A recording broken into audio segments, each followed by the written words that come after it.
시장 계속 힘이 없습니다. 이 지점에서 어느 쪽으로 방향을 더욱더 굳건히 하게 될까요? 추세 어떻게 만들어질지 이분과 함께 오늘 이야기 나눠보도록 하겠습니다. 특별 대담 시간 준비해봤고요. 송재경 전 하나자산운용 전무 이 자리에 모셨습니다. 어서 오십시오, 어머님. 네, 안녕하세요. 안녕하세요.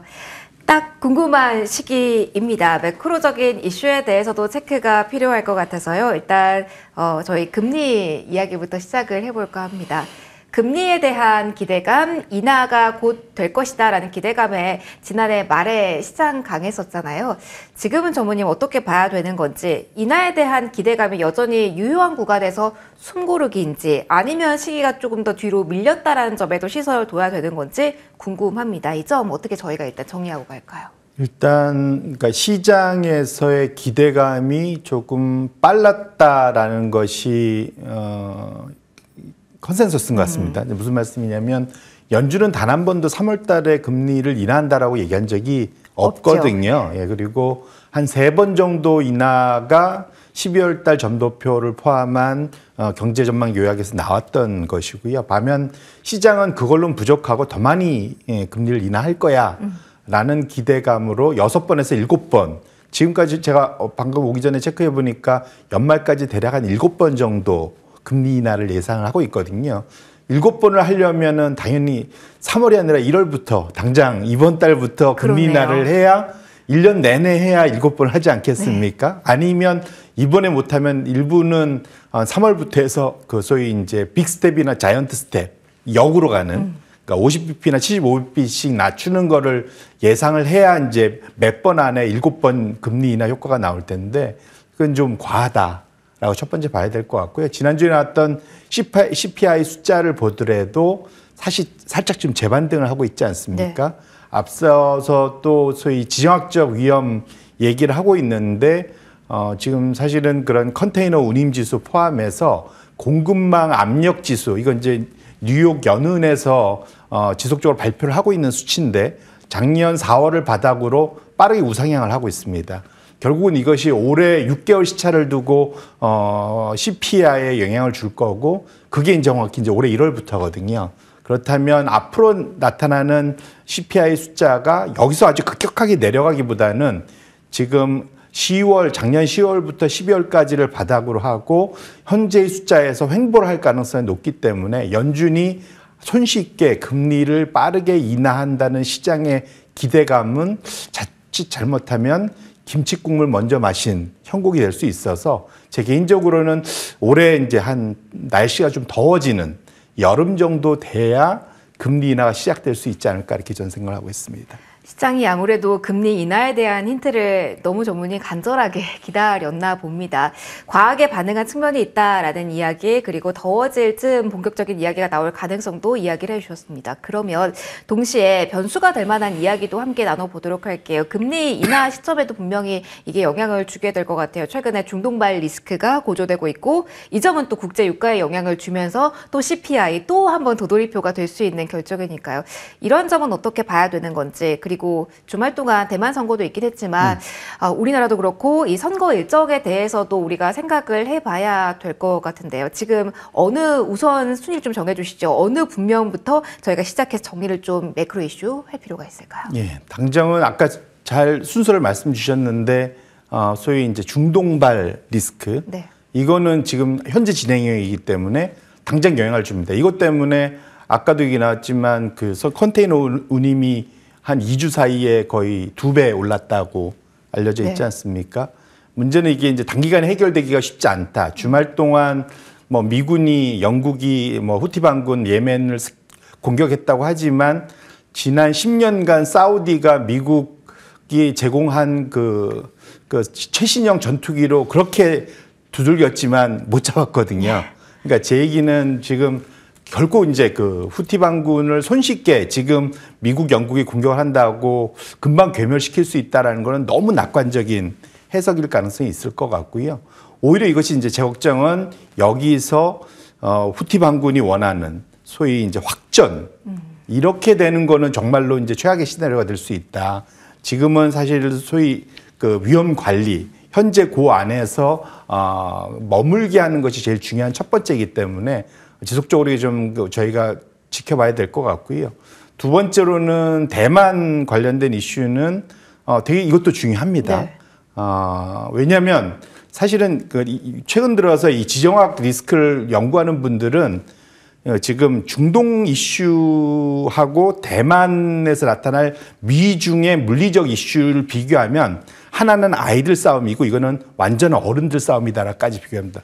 그만큼 대만 이슈가 만일 실제로 미중이 물리적으로 충돌한다면 심각할 것 같고요. 네. 전쟁이 많이 일어난다면 지금 블룸버그가 지난주에 분석 기사 냈을 때 대만의 GDP는 마이너스 40% 첫 해.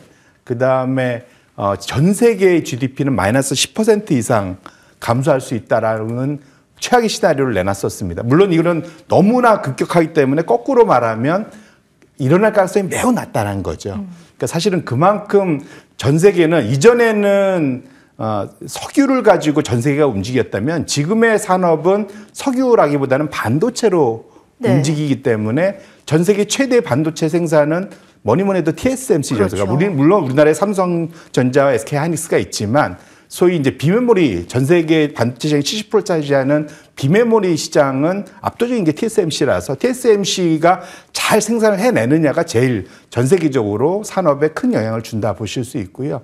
결국은 이것이 안정적으로 공급될 수 있느냐가 되게 중요한 관건이다. 그래서 결론적으로는 지금 대만 쪽에서 이슈는 지금 당장은 이게 뭐 이번 주부터 오늘부터 내일부터 큰 이슈가 될 거냐? 그렇지는 않겠지만 중국이 어떻게 나오냐가 되게 중요하다 봐야 되겠습니다. 친미 정권 어떻게 보면은 바뀐 것이 아니라 연장인데도 파급력이 크다라고 보시는 걸까요? 그러니까 결국은 이거는 이제 지금 바이든 대통령이 바로 그래서 말씀 주신 친미 정권이 재창출됐는데 바로 나와서 뭐라고 얘기하냐면 우리는 대만의 독립을 지지하지 않는다. 그게 항상 미국 정부가 유지했던 그 분위기이지 않았을까요? 맞는데도 불구하고 중국은 거기에 대해서 동의하지 않고 완전히 사실은 대만을 그러니까 우리는 하나다, 하나의 중국이라는 걸 계속 얘기하고 있지 않습니까?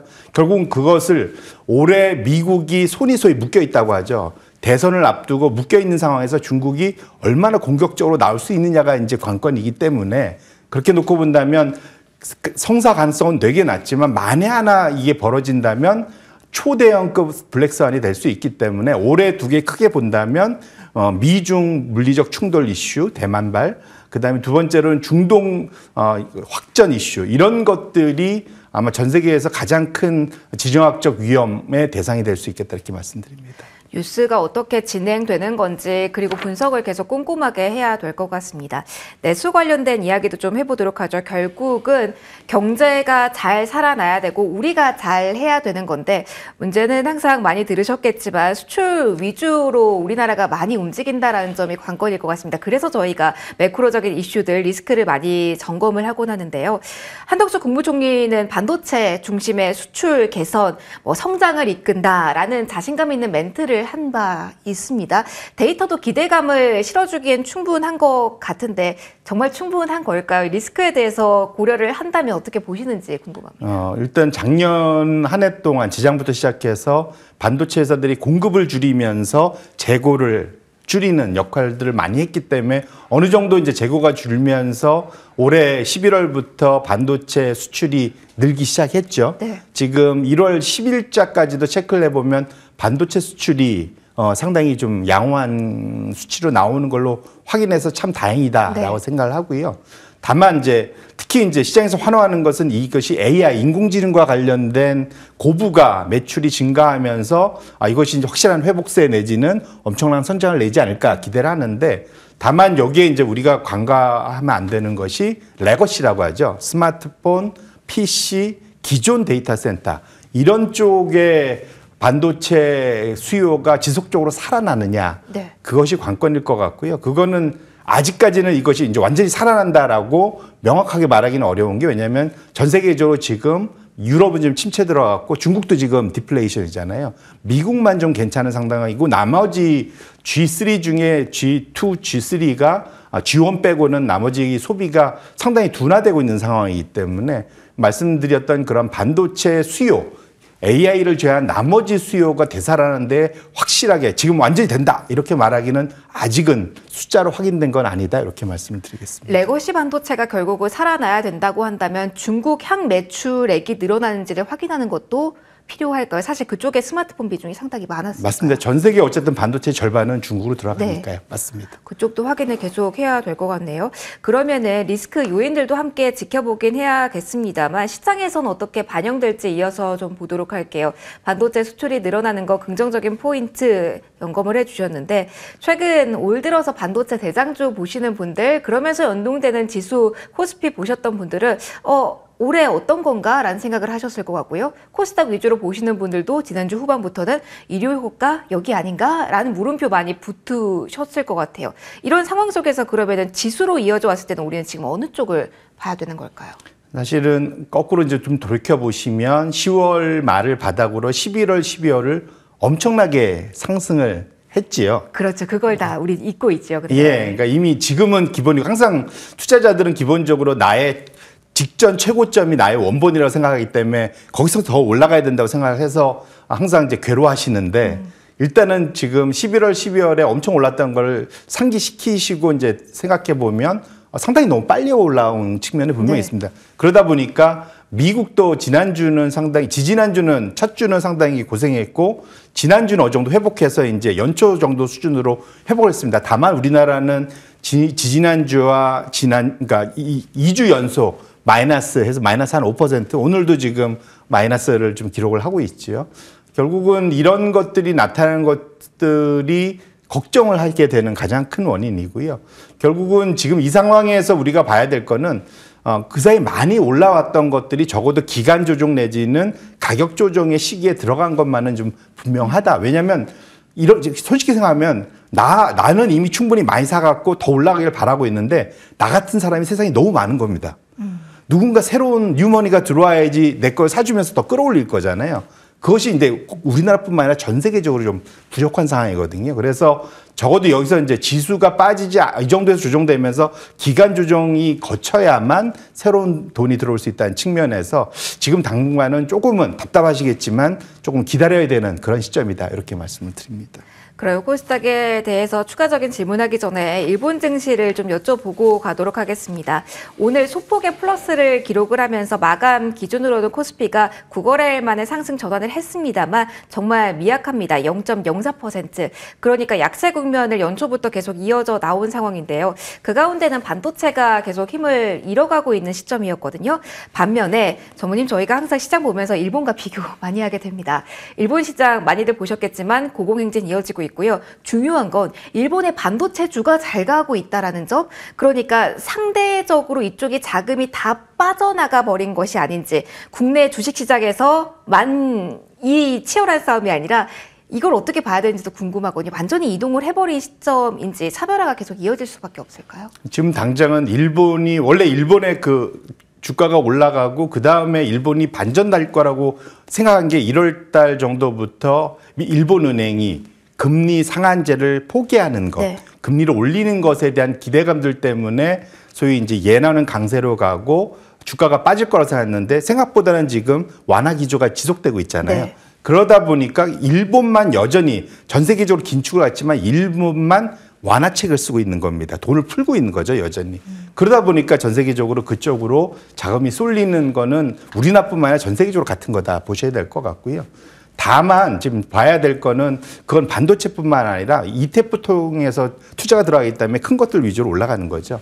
근데 사실은 일본이 이제 3, 4월 달 가면서 춘투 이후에 임금 협상이 어떻게 되느냐에 따라서 그렇게 되면 일본 은행이 대략 4월경 정도에는 금리 상한제를 포기하고 금리를 올릴 거라고 예측이 됩니다. 그러면은 엔화 강세로 가고 주식시장이 추가 강세보다는 그 조정 국면에 올 수 있기 때문에 그렇게 놓고 본다면 지금 일본 때문에 나머지들이 다 이렇게 돈이 빨려 들어갈 정도로 걱정스러운 것은 좀 단기간에 그칠 가능성을 충분히 생각해 볼 수 있겠다 이렇게 말씀을 드립니다. 마이너스 금리 시대가 언제 끝날지 대충 예상이 나오는 시점이니까 그것도 활용할 필요가 있겠네요. 그러면 그 가운데 어떻게 아이디어는 조금 좁힐 수가 있을까요? 계속 일본 쪽으로 1, 2, 3월 향하면서 코스피의 흔들리는 구간에 대해서 우린 더 눈길을 줘야 됩니까? 아니면 상대적으로 강할 수 있는 부분 좀 중소형주에 대해서도 지금 플레이가 가능하다라고 보실까요? 사실은 중소형주가 좋으려면 그 나라 내수가 좋아야 됩니다. 아, 그렇죠. 네, 그런데 안타깝게도 우리나라 내수는 썩 그렇게 좋은 상황은 아니죠. 지금 우리나라 중소형주를 봤던 거는 미국의 중소형주가 먼저 올라가고 그걸 따라서 가는 이제 그런 형국이었거든요. 그래서 그렇게 놓고 보신다면 우리나라의 중소형주가 미국만큼 세질 거냐? 그거는 그렇게까지는 보기는 어려울 것 같고요. 그거보다는 지금 3, 4월 정도까지 지금 변동성이 되게 큰 구간으로 가고 있기 때문에 지금 상황에서는 포트폴리오를 조정함에 있어서는 너무 공격적이라기보다는 지금의 위험, 지금 당장 눈앞에 있는 위험들이 크잖아요. 근데 거기에 비해서는 사실은 주가 조정이 기간 조정이든 가격 조정이 충분히 일어나는 건 아니기 때문에 지금은 조금 보수적인 그런 대응을 하는 것이 조금 더 투자자 입장에서는 올해 전체를 놓고 보면 유리할 수도 있겠다 이렇게 말씀드립니다. 그러면은 실적과 묶어서 좀 질문을 드릴게요. 지금은 주도하는 섹터가 어딘지에 많이 물음표가 붙은 상황이거든요. 실적이 공개가 되면서 4분기에 성적표가 나오고 그리고 가이던스가 나오면 조금 더 변화가 뚜렷해질 수 있을까요? 아무래도 지금 올해 같은 장세에서는 기대감보다는 소위 돈을 따박따박 버는 그런 쪽이 중요할 것 같고요. 올해 소위 이제 어닝스 가이던스 프로그램에서 이 실적이 좋게 표현되는 이제 건강관리, 반도체, 또 내지는 유틸리티, 또 일부는 좀 보수적으로 이제 필수소비재 뭐 이런 쪽에 대한 기대감들이 분명 여전히 있는 것 같고요. 그래서 지금 상황에서는 실적이 모든 것들을 우선하는 기대감보다는 거기에 좀 더 집중을 할 필요가 있는 그런 상황이다 이렇게 말씀을 드립니다. 그러면은 어떻게 봐야 됩니까? 지금부터 주식 포트를 꾸리는 과정에서 성장성이 짙은 섹터에 대해서도 관심을 가져도 될까요? 사실 네, 성장한다면 기대감의 영역이라고 생각하실 것 같아서요. 저라면 지금은 금리가 오히려 지금은 약간 전 세계적으로 바닥 국면이고 너무 급하게 떨어졌기 때문에 그래서 금리가 조금이라도 튀면 성장주들이 타격을 입습니다. 그렇기 때문에 지금부터는 당분간은 적어도 상반기, 짧게는 1, 4분기, 길게는 상반기 정도까지는 성장주에 대해서는 조금은 좀 보수적일 필요가 있을 것 같고요. 아까 말씀드린 종목들이 어찌 보면은 성장주보다는 가치주에 좀 더 가까운 그런 업종이지 않습니까? 네. 결국은 실적이 받쳐주는 가치주 쪽에 좀 더 집중하실 필요가 있겠다 이렇게 말씀을 드립니다. 그러면 실적에 대해서는 일단 발표가 난 이후에 조금 더 투자에 대한 전략을 구체화하는 게 괜찮을까요? 저는 그것이 더, 그러니까 선제적인 것은 오히려 타격을 입을 가능성이 있어서 지금은 좀 충분히 보고 가는 것이 더 맞지 않을까 그렇게 생각을 합니다. 굳이 지금 구간에서는 리스크를 안고 가지 말고 확인하면서 돌다리 두드리는 것처럼 천천히 나아가자라는 상반기 전략으로 정리를 하면 될까요? 네. 알겠습니다. 저 이렇게 오늘 매크로적인 이슈와 함께 어느 포인트로 시작에 대해서 전략을 구체화해야 될지 그에 대한 팁을 들어봤습니다. 벌써 오늘 마무리할 시간입니다. 송세경 전 하나자산운용전무원은 여기서 같이 인사드리면서 저희 인사드리도록 하겠습니다. 오늘장에 그래도 막판에 올리기는 했지만 그래도 양대지수 부진한 흐름 이어나가고 있는데요. 조금 더 뚜렷한 상승 흐름 내일은 기대해 보면서 여기서 마무리 인사 드리도록 하겠습니다. 함께 인사드릴게요. 고맙습니다.